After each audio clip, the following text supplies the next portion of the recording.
Σήμερα θα αντικαταστήσουμε την ντίζα από το μπροστινό φρένο από ένα Honda σε 50.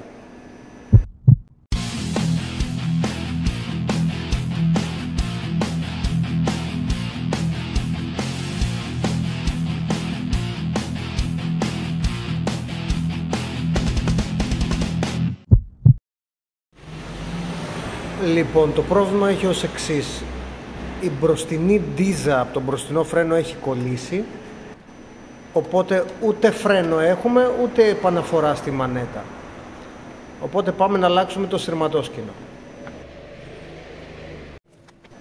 Ξεκινώντας θα αφαιρέσουμε το κάτω σημείο της ντίζας που πιάνει στο ταμπούρο, ξεβιδώνοντάς το. Αυτά θα τα κρατήσουμε εδώ να μην τα χάσουμε, το βαρελάκι. Ξεπιάνουμε και την ντίζα από το ταμπούρο. Τώρα πάμε στη μανέτα, αφαιρούμε αυτό το ελαστικό, να εδώ κολλάει από ό,τι βλέπουμε. Από κάτω έχει ένα οχταράκι, το ξεβιδώνουμε. Από πάνω έχει ένα σταυρωτό, μια σταυρωτή βίδα. Και τώρα η μανέτα βγαίνει από τη θέση της. Βγάλαμε και την ντίζα και τώρα θα απαγκιστρώσουμε την ντίζα από τη μανέτα. Ωραία, βγήκε. Θα βγάλουμε και την ποδιά για να μας διευκολύνει. Βγήκε και η ποδιά. Τώρα εδώ θα ελέγξουμε πού μπαίνει, ποια δίωδο χρησιμοποιεί η ντίζα, έτσι ώστε να μην κάνουμε λάθος. Ωραία, θα αφαιρέσουμε τις δύο 13 βίδες που συγκρατούν το τιμόνι, μία δεξιά και μία αριστερά.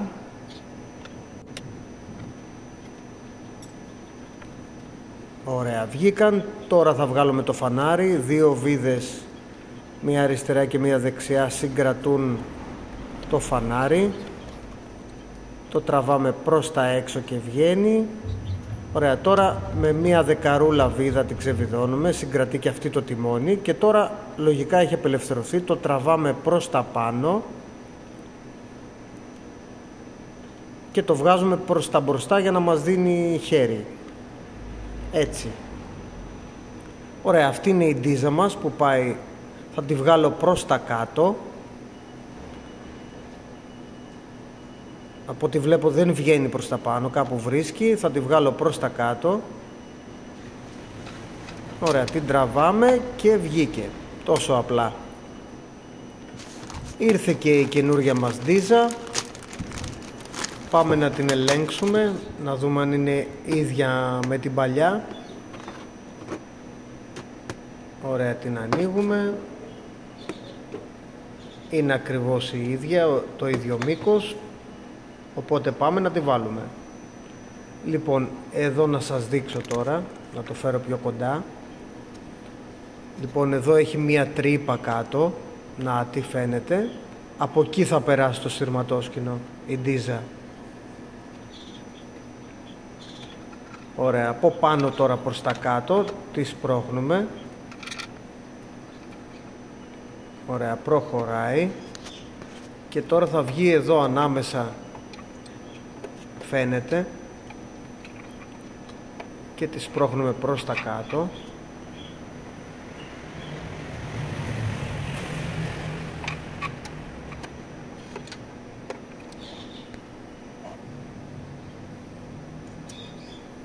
Λοιπόν, θα χρησιμοποιήσω ένα σύρμα για να τραβήξω την ντίζα.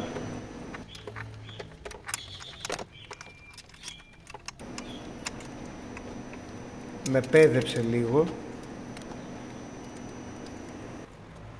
2000 years later. Λοιπόν, και αφού την έβγαλα,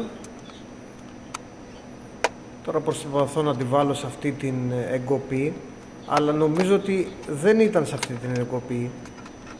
Πρέπει να περάσει από τη μέσα πλευρά, αλλά δεν χωράει να περάσει, δεν ξέρω γιατί. Οπότε αναγκαστικά θα τη βάλω στην εγκοπή εδώ. Να, κανονικά ήταν να μπει από μέσα και την έβαλα εκεί. Ωραία, θα την τραβήξω προς τα κάτω.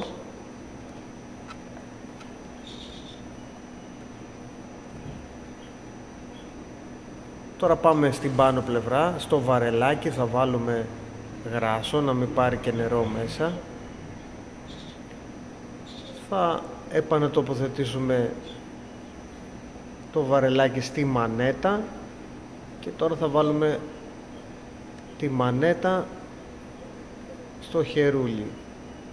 Ωραία, βιδώνουμε τη βιδούλα, από κάτω την οχτάρα βιδούλα, τη σφίγγουμε. Ωραία, βάζουμε και την ντίζα μέσα στην εσοχή και τώρα επάνω τοποθετούμε το τιμόνι με την αντίστροφη φορά που το βγάλαμε.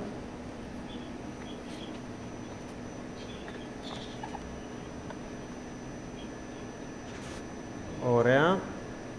Από εδώ πρέπει να περάσει η ντίζα, να είμαστε σίγουροι να μην πατηθεί. Ωραία. Από την κάτω πλευρά τώρα επανατοποθετούμε την ντίζα, βάζουμε και λίγο γρασάκι εκεί, βάζουμε το βαρελάκι, το πιάνουμε στο ταμπούρο, σφίγγουμε τη 13 βίδα, ρυθμίζουμε τώρα το μήκος. Ωραία, νομίζω ότι είναι εντάξει. Ωραία, τώρα στο τιμόνι επανερχόμαστε, βιδώνουμε τη 10 βιδούλα πίσω από το φανάρι, από την κάτω πλευρά τις 2 13 βίδες, μία δεξιά και μία αριστερά. Θα τις σφίξουμε. Αυτές δεν θέλουν και πολύ σφίξιμο γιατί είναι πλαστικό το από κάτω, μην το σπάσουμε. Ωραία. Τώρα επανατοποθετούμε το φανάρι, δεξιά και αριστερά 2 βιδούλες το συγκρατούν.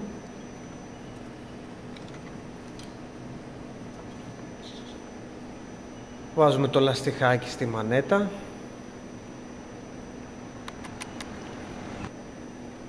Επανατοποθετούμε και την ποδιά. Τώρα κάνουμε δοκιμή δεξιά-αριστερά να δούμε αν βρίσκει πουθενά η ντίζα. Μην βρίσκει και δεν τερματίζει το τιμόνι. Και η αντικατάσταση ντίζας φρένου σε ένα Honda C50 είναι έτοιμη. Θα τα πούμε στο επόμενο βίντεο.